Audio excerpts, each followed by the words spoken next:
জ্বালানি সংকট সামলাতে এবার ভারতের সহযোগিতা চাইল বাংলাদেশ।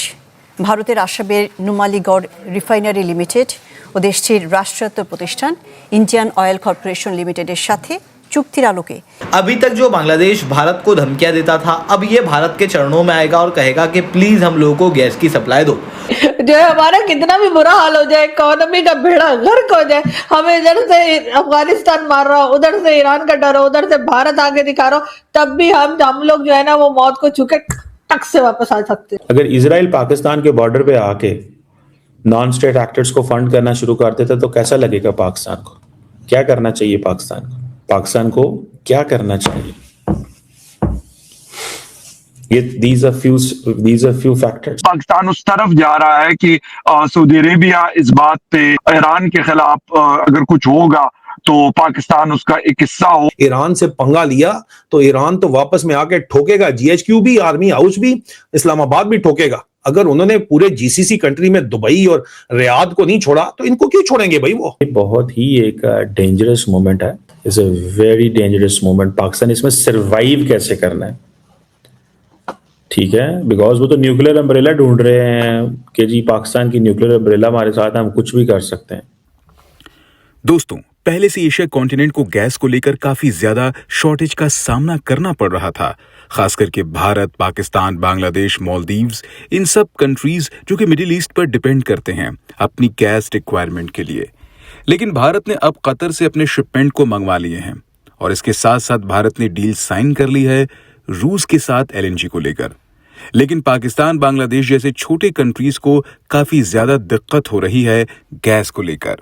इस बीच कल ईरान ने दुनिया के सबसे बड़े गैस फील्ड कतर के गैस फील्ड को मिसाइल्स मारकर तबाह कर दिया और अब इन छोटे देशों की इतनी बुरी हालत हो गई है कि बांग्लादेश लिटरली भारत से घुटनों पर जाकर भीख मांग रहा है, कह रहा है कि भारत हमारी मदद करो वरना हम तबाह हो जाएंगे।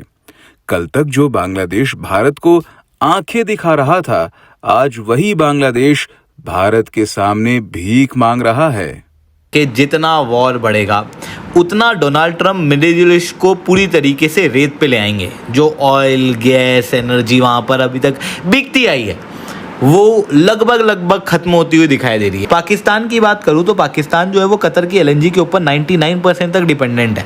ऐसी कंडीशन में जैसे ये गैस की सप्लाई यहाँ पर बंद होगी, पाकिस्तान की अर्थव्यवस्था जो कि ऑलरेडी इकोनॉमिक क्राइसिस से जूझ रही है वो चरमरा जाएगी। और क्योंकि अब प्राइसेस बहुत ज़्यादा बढ़ रहे हैं तो फिर पाकिस्तान दूसरी जगह से गैस की सप्लाई ले नहीं पाएगा क्योंकि इनकी इकोनॉमी जो है वो उस लायक नहीं है।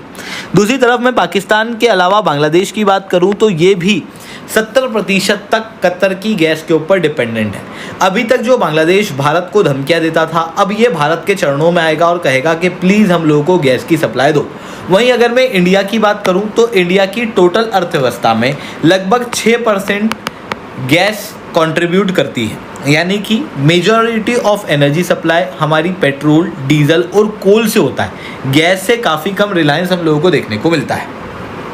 अब इसके अंदर भी मिडिल ईस्ट से जो गैस आती है वो टोटल गैस का केवल 50% है, बाकी दूसरे रीजन से हम लोग सप्लाई लेते हैं क्योंकि इंडिया अपनी गैसेस को सप्लाई चेन को डाइवर्सिफाई करके रखती है।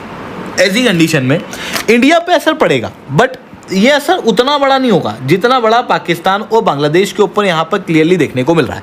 इवन यूरोप के ऊपर यहाँ पर बहुत बुरा असर पड़ने वाला है क्योंकि यूरोप जो है उसको 30% तक की कैपेसिटी शॉर्टेज देखने को मिलेगी गैस की। आप क्लियरली यहाँ पर देख सकते हो। अब अगर मैं यूरोप की बात करूँ तो यूरोप जो है उसकी अर्थव्यवस्था गैस के ऊपर डिपेंडेंट है और अभी तक ये गैस यूरोप के अंदर ही रशिया से लिया करते थे। रशिया ने गैस देने से अब मना कर दिया क्योंकि पहले इन्होंने सैंक्शन लगाया, अब रशिया खुद नहीं दे रहा। मिडिल ईस्ट से जो गैस की सप्लाई होती थी वो लगभग बंद होने आ चुकी है।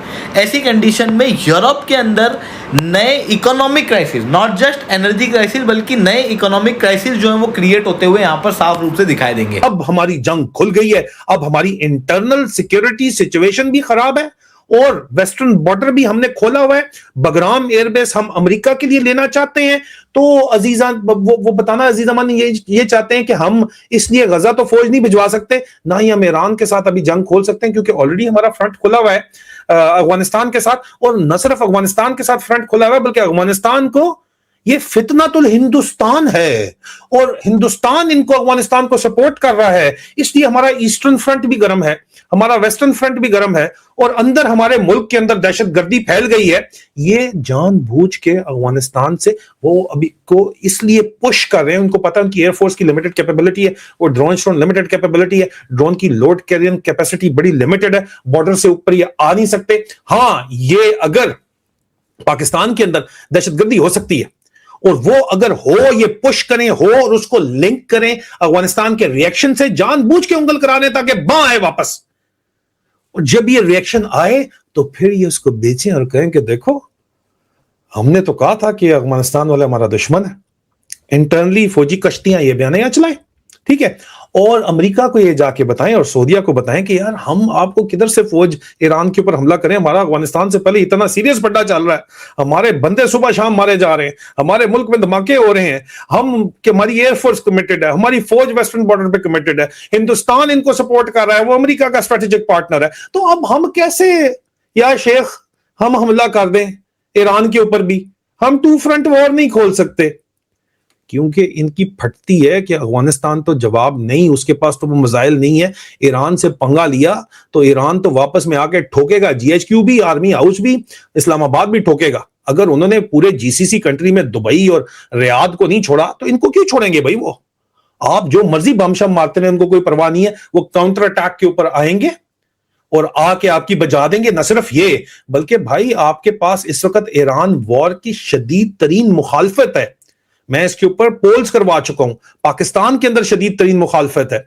न सिर्फ ये बल्कि मोहसिन नकवी साहब जो कि साला साहब हैं, जो चीफ मिनिस्टर पंजाब थे, तो उन्होंने आईएसआई की अपनी रिपोर्ट्स के मुताबिक ईरानियन इंटेलिजेंस के कहने के ऊपर पंजाब की 5 मेजर यूनिवर्सिटीज में कोई वाइस चांसलर्स जो हैं वो भी लगाए हैं ईरानियन इंटेलिजेंस के कहने के ऊपर। तो इसलिए वो लोग समझते हैं कि यार इनकी लॉयल्टीज जो हैं वो भी ईरान के साथ हैं, ये डबल गेम कर रहे हैं। ईरान वाले भी इनके ऊपर एतबार नहीं करते बाय द वे, ना ही अमेरिका इनके ऊपर एतबार करता है पाकिस्तानी आसम मुनीर के ऊपर इस वक्त, ना ही सऊदीया एतबार करता है इसी वजह से इनके ऊपर। लेकिन मसला यह है कि आप हर तरफ जब खेलते हैं तो आप फंसते इसलिए हैं, और ये तमाम आपको पॉलिसी एक्सप्लेन कर रही है कि नई गाजर अपनी फौज को भी तो कंट्रोल करना है ना, कौम को तो फुद्दू लगाना है, इसलिए फौजी कश्तियां लॉन्च की गई हैं कौम को फुद्दू लगाने के लिए। अपनी फौज को भी तो फुद्दू लगाना है कि यार तनख्वाह पे गुजारा मुश्किल है भाई, तो हम अभी डॉलर लाएंगे ना, 1 लाख फौजी तैयार हो जाओ, सऊदी अरब जाओगे ना, वहां से डॉलर आएंगे, तो ये डॉलरों के लिए फिर दोबारा से जंग लड़ी जा रही है, पाकिस्तान के लिए तो जंग लड़ी नहीं जा रही ना जी। दिस इज द रियलिटी, ये गाजर दिखाई जा रही है। इससे पहले JF-17 की डील का ड्रामा चलाया गया, रॉयटर्स में स्टोरियां, ब्लूमबर्ग में स्टोरियां, हर जगह स्टोरियां, हम $4 बिलियन का लोन एडजस्टमेंट कर रहे हैं JF-17 सऊदीया को देके। सऊदीया ने उसको मारा इनके मुंह के ऊपर चपेड़, उन्होंने सारा का वापस कर दिया, उन्होंने कहा यार हमें क्यों JF-17 चाहिए,